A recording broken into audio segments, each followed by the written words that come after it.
Good morning and Jai Hind to all of you. This is Rashmi Singh from VS Memorial Public School, and today I am with you to tell you something about the important day, that is International Red Cross Day. बच्चों, आज international red cross day है और इसी के बारे में मैं आपसे कुछ बातें करना चाहती हूँ या थोड़ा बहुत आपको बताना चाहती हूँ कि क्यों ये दिन मनाया गया, किसके मन में ये ख्याल आया, इसकी क्या ज़रूरतें हैं। इस तरह विश्व में मानवता का कल्याण, वो भी बिना किसी भेदभाव के, इसी भावना के साथ रेड क्रॉस सोसाइटी का गठन किया गया था। किसी युद्ध, महामारी या फिर प्राकृतिक आपदा के बीच लोगों की रक्षा करना, उन्हें एक नया जीवन देना ही इस संगठन का मुख्य उद्देश्य है। प्रत्येक साल 8 मई को वर्ल्ड रेड क्रॉस डे मनाया जाता है। आइए जानते हैं कि रेड क्रॉस की स्थापना किसने की और ये विचार आया कैसे। International committee of the red cross (ICRC) की स्थापना 1863 में हुई थी। यह संगठन शस्त्र, हिंसा और युद्ध में पीड़ित लोगों एवं युद्धबंदियों के लिए काम करती है। इसका मुख्यालय स्विट्जरलैंड के जिनेवा में स्थित है। प्रथम विश्व युद्ध के बाद फैली त्रस्ती और सैनिकों के श्रम के साथ ही की गई अमानवीय कृतियों के बाद इस संगठन की आवश्यकता पड़ी। रेड क्रॉस संगठन का विचार आया किसे? जॉन हेनरी ड्यूटेंट स्विट्जरलैंड के एक व्यवसायी थे। वह किसी काम से साल 1859 में इटली गए थे, जहां उन्होंने सोलोफेरिनो का युद्ध देखा।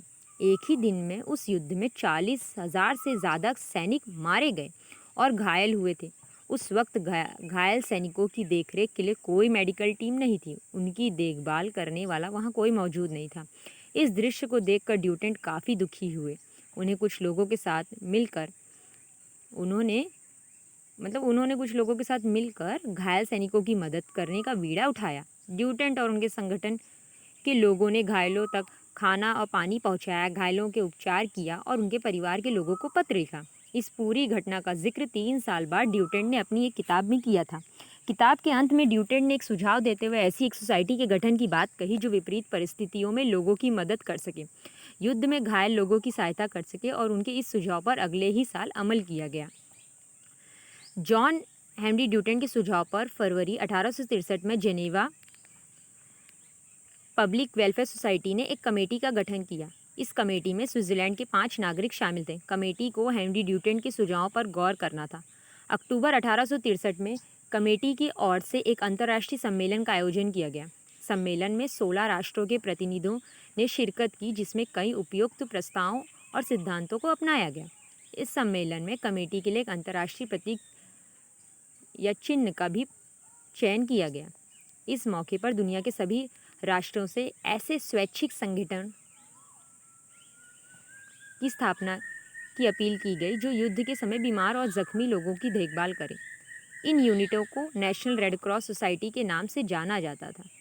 भारत में साल 1920 में पार्लियामेंट्री एक्ट के तहत भारतीय रेड क्रॉस सोसाइटी का गठन हुआ। तभी से रेड क्रॉस के स्वयंसेवक देश में आने वाली तमाम आपदाओं में लोगों की सेवा करते थे। किसी भी आपदा में रेड क्रॉस सोसाइटी बिना किसी भेदभाव के मानव कल्याण की भावना के लिए दिन रात कार्य करते हैं। इस समय रेड क्रॉस की देश भर में तकरीबन 412 जिलों में 750 से अधिक शाखाएं हैं। अब 8 मई को ही क्यों मनाया जाता है? देखिए, मैंने आपको बताया कि कौन थे जिनके मन में एक ख्याल आया और ये 8 मई को ही क्यों मनाया जाता है। रेड क्रॉस के जनक जॉन हेनरी ड्यूटेंट का जन्म 8 मई 1828 को हुआ था। उनके जन्मदिन को ही विश्व रेड क्रॉस दिवस के तौर पे मनाया जाता है। साल 1901 में हेनरी ड्यूटेंट पहले नोबेल शांति पुरस्कार मिला था। मतलब कि जो आपके सर जॉन हेनरी ड्यूटेंट थे, उन्हें पहला नोबेल शांति पुरस्कार 1901 में मिला था। यह पुरस्कार उन्हें समाज के भलाई के लिए किए गए कार्यों को देखते हुए दिया गया था। तो इस तरह मैंने आपको बताया कि ये किस लिए मनाया जाता है, इसकी शुरुआत कैसे हुई, किनके मन में ख्याल आया। अब मैं एक पर्सनल बात आपसे एक शेयर करना चाहती हूँ कि बच्चों, क्या ज़रूरी है कि कोई एक संगठन ही अपना कार्य करे?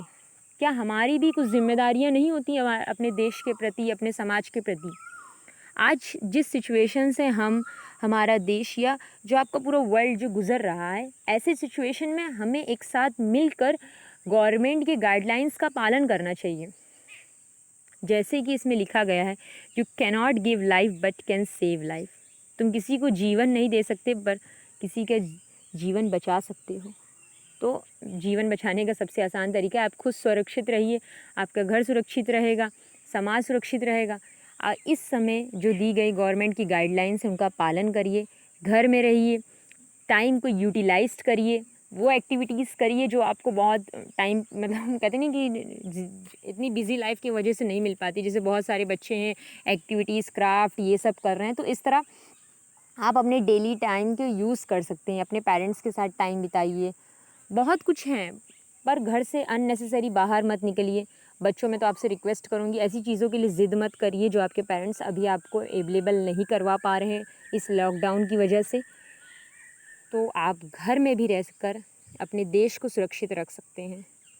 Let us come together. ज़रूरी नहीं कि जो नर्स, पुलिस, डॉक्टर्स हमारे लिए बाहर दिन रात 24 घंटे वर्क कर रहे हैं, क्या हम उनकी थोड़ी सी हेल्प नहीं कर सकते? हम वहाँ नहीं जा सकते तो कम से कम हम अंदर ही रहें। हम उनके लिए यहाँ सुरक्षित रहेंगे तो कम से कम उन्हें मेहनत कम करनी पड़ेगी। सो दैट्स ऑल, मैंने आपको बता दिया है इनके बारे में। अब नेक्स्ट डे बहुत ही जल्दी मदर्स डे आने वाला है, तो उनके उस विषय में भी हम कुछ ना कुछ आपको डिस्कस करेंगे। तब तक के लिए जय हिंद।